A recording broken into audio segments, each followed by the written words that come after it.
tuvimos a bien apoyar a la PMT ya que ellos tenían esta necesidad, ¿verdad?, de sus capas por este invierno que siempre ellos están, como lo decían, en la noche, en el día, en las lluvias, en el sol, ¿verdad? Entonces la Junta Directiva tuvo a bien a autorizarnos proporcionarles estas capas a los compañeros de la PMT.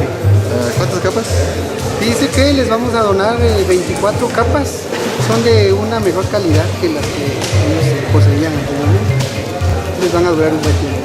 Es algo bastante agradable, es algo que nos llena bastante felicidad ver que las instituciones se están acercando a nosotros, que realmente están viendo el trabajo que la Policía Municipal de Tránsito está realizando, así como lo han dicho, ¿verdad?, en la madrugada, en el día, tarde, noche.